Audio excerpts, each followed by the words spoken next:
السلام عليكم ورحمة الله. أنا رندا ودي قناتي، والنهاردة إن شاء الله الحلقة التانية من المشويات.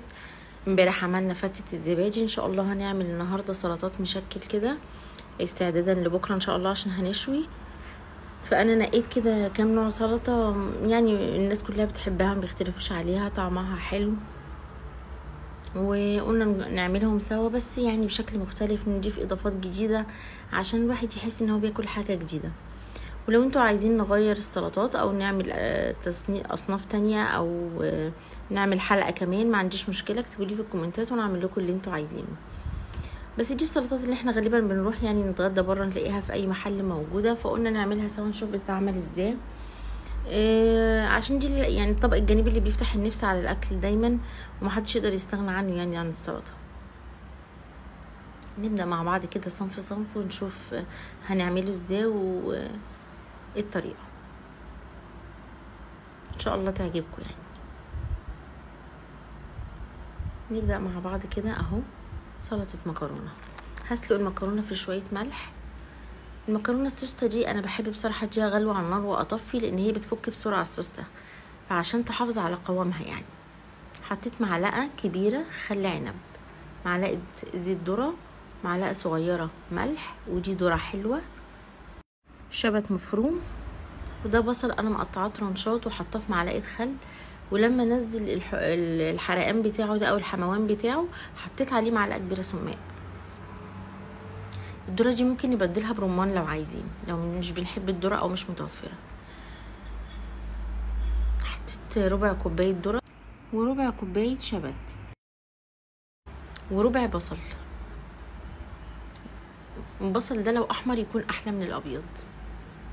هنعمل بقى الدريسنج، هنحط معلقه كبيره من خل العنب ومعلقه كبيره من زيت الذره او العباد، معلقه صغيره ملح، عشان احنا اصلا في الاول ضايفين ملح في سلق المكرونه فمش عايزين نكتر.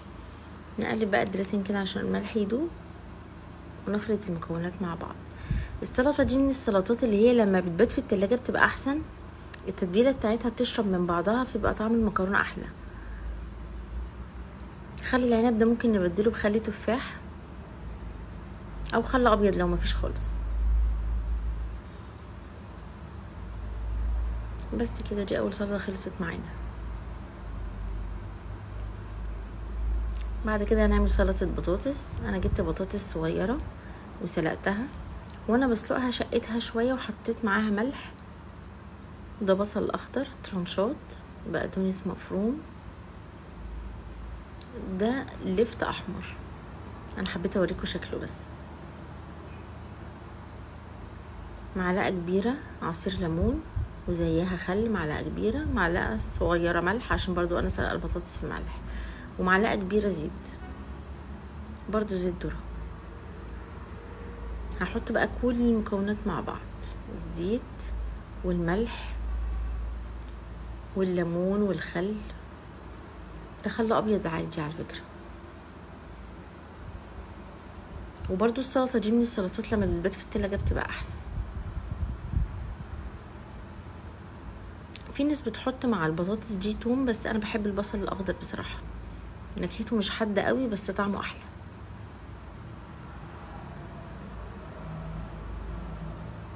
لو تاخدوا بالكم دايما واحنا بنعمل الاطباق بنراعي ان يبقى فيها الوان كتير، الالوان دي بتخلي منظر الاكل مبهج ويفتح النفس، وبرضه بتبقى مغذيه. كل ما تكتر في الالوان تبقى القيمه الغذائيه بتاعتها اعلى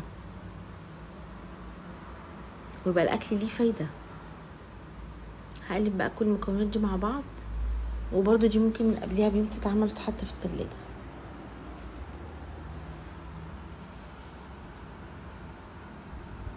والبطاطس دي لو ما عنديش بطاطس صغيره ممكن اعمل بطاطس عاديه اسلقها واقطعها مكعبات، مفيش مشكله ابدا يعني، بس دي في التقديم احلى بتبقى، فلو موجوده يا ريت.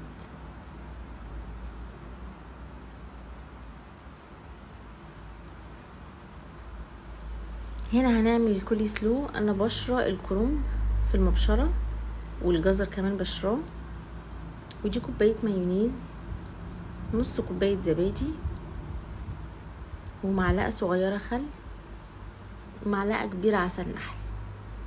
العسل النحل ممكن نبدله بسكر، بس العسل افضل صحي اكتر، بيدوب اسرع، ما بيسكرش قوي.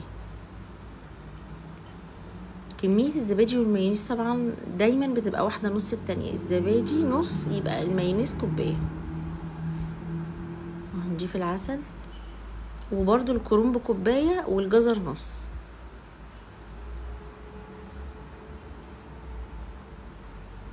حط الخل، ما نكترش خل لان المايونيز بطبيعته فيه خل، بس احنا بنعادل معلقة السكر اللي حطيناها، لا العسل. ندوب بقى كده كويس. لو هنحط سكر ابيض يا ريت تبقى الحبيبات بتاعته صغيره عشان يدوب اسرع. نتاكد طبعا ان هو داب كويس. السلطه دي من السلطات اللي محبس ان هي تبات في التلاجة، يا ريت تكون فريش، نعملها يوميها الصبح، لان الخضار عامه لما بيتقطع بيدبل بعد فتره قصيره، فلما استعمل في يوميها احسن. ممكن نعملها قبلها بساعتين 3 كده، بحيث ان هي تبقى برضو المايونيز طعمه دخل كده مع الخضار وطعمه من بعض كويس، والجزر نزل السكر بتاعه، لكن بلاش تبات يعني.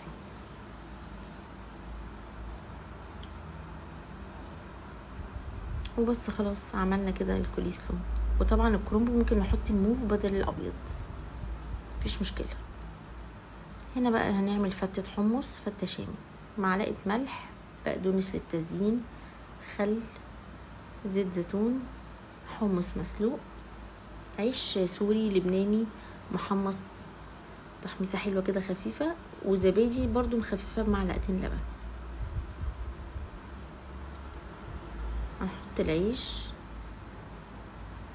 الخطوه دي ما تتعملش غير قبل التقديم على طول عشان العيش ما يطراش، يفضل كرانشي وانا باكل. حمص مسلوق، يعني يبقى مجهزين كل حاجه واحنا بنحضر السفره نعمل طبق الفته ده. حطيت الملح على الزبادي، واحط معاه الخل كمان، معلقه صغيره ملح معلقه صغيره خل، ونقلبهم مع بعض. طبق سهل قوي بس طعمه حلو. نحط بقى الزبادي كده على الوش، وممكن بدل الحمص ده بدنجان، على فكره بدنجان مشوي في الفرن ويتقطع مكعبات وتبقى فتة بدنجان.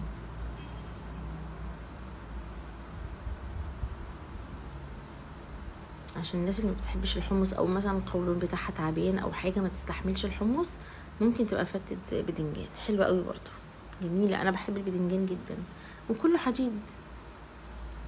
بقدونس بقى كده للتزيين على الوش، وممكن مكسرات لو عايزه، وممكن الاتنين برضو مفيش مشكله،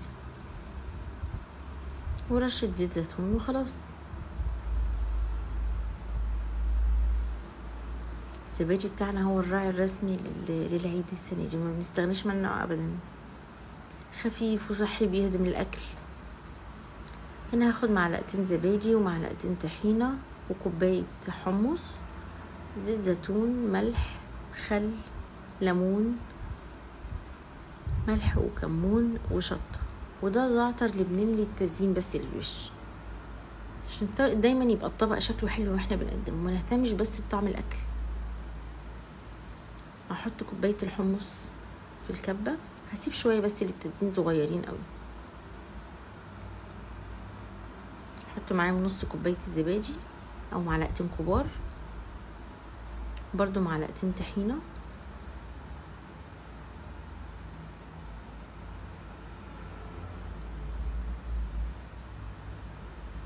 معلقه كبيره خل، معلقه كبيره عصير ليمون، والميه. الميه زي نص فنجان او فنجان حسب ما ياخد معانا.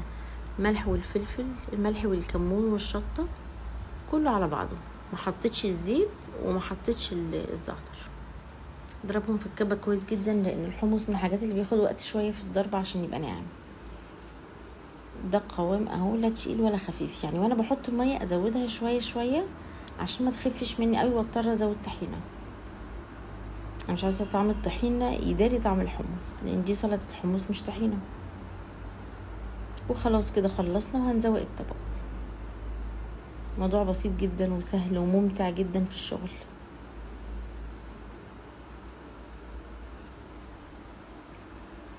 حطينا الحمص اهو، وهنرش بقى الزعتر زي ما احنا عايزين، ممكن على حرف الطبق داير ما يدور، وممكن زي ما انا عايزه كده، زي ما انا عامله، او اي شكل يعني، المهم الطبق يبقى شكله حلو. ورشه زيت زيتون على الوش وخلاص.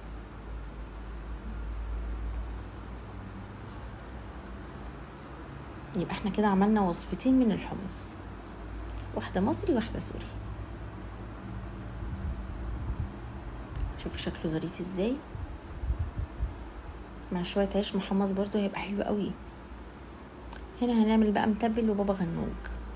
شويت فلفلايه حمراء وفلفلايه صفراء وبدنجانه كبيره وبقدونس، زبادي، ودي كوبايه زبادي، ومعلقتين كبار طحينه، ميه، خل ابيض عادي، وليمون، ملح وكمون. انا عايزه افرم هنا الخضار عشان يبقى خشن، تبقى مكعبات صغيره بس باينه، مش عايزاه بيوري، مش عايزاه معجون، عايزه ابقى انا عارفه شايفه انا باكل ايه، عشان المتبل ده ما بيبقاش مضروب في الكبه ولا حاجه. فانا هاخد الخضار كده بعد ما شويته على البوتاجاز فوق او في الفرن لو ما بحبش اشويه على البوتاجاز، واقشر. مهم لازم اتك عليه شويه وانا بشويه عشان يبقى شبه استوى، يبقى طري خالص، ما يضايقنيش وما احسش انه بيقرمش قوي وانا باكل.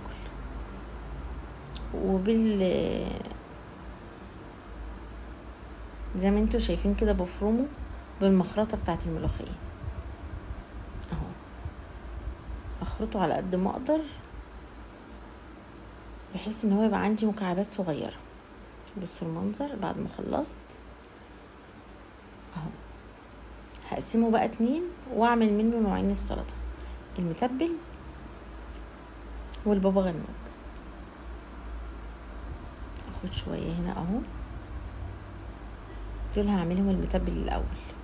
المتبل ممكن احط مع المكونات اللي انا هضيفها دي طماطم مكعبات صغيره او بصل مكعبات صغيره،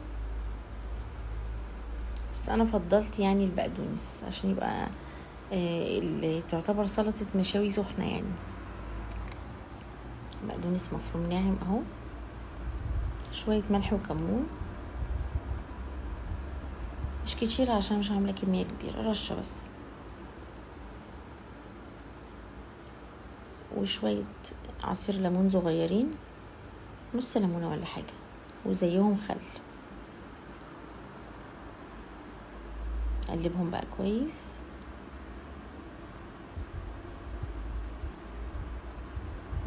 ونقدمهم. خلاص بسيطه الحاجه، دايما اول ما نشوفها وهي معموله نحس ان هي موضوع كبير، انما لما بنمشي بالخطوات واحده واحده كده بنلاقي الموضوع سهل جدا وبسيط وممتع كمان. اهو هرص الطبق بتاعي، دي المتبل.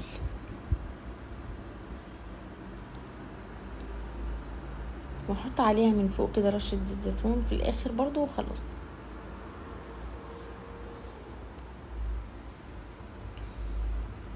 بس شكلها حلو ازاي، والوانها كتير، صحيه جدا ومفيده جدا، مفيهاش اي حاجه، يعني ناكل براحتنا من غير ما نتضايق ولا نقلق. الباقي اهو انا مش هضربه في الكبه، بس احنا ممكن نعمل الخطوه دي، نحط كل المكونات في الكبه، الليمون والخل والميه والزبادي والطحينه مع الخضار، نديهم ضربه واحده بس ينعموا شويه، عشان البابا غنوج عامه ما بتبقاش خشنه كده. ملح وكمون اهو، كل اللي فاضل من الوصفه اللي فاتت يعني انا بعمله كده بسيبه عشان بحس طعم الخضار طعمه حلو قوي في بقي وانا باكل، لكن لو احنا عايزين نديها ضربه واحده بس في الكبه ممكن قوي، مفيش مشكله، نحط كل ده في الكبه ونديهم ضربه واحده اهو. قلب كويس بقى، شويه عيش محمصين بزبده مع السلطات البيوري دي، سلطه الحمص والبابا غنوج والحاجات دي كلها بتبقى حلوه قوي قوي في الاكل، مقبلات جميله يعني.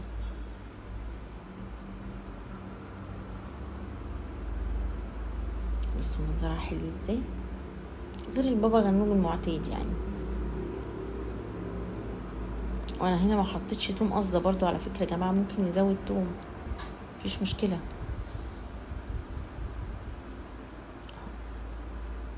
نزوق برضو الطبق كده بحاجه بسيطه، ما نكترش، شويه شبت هحطهم مع الوش.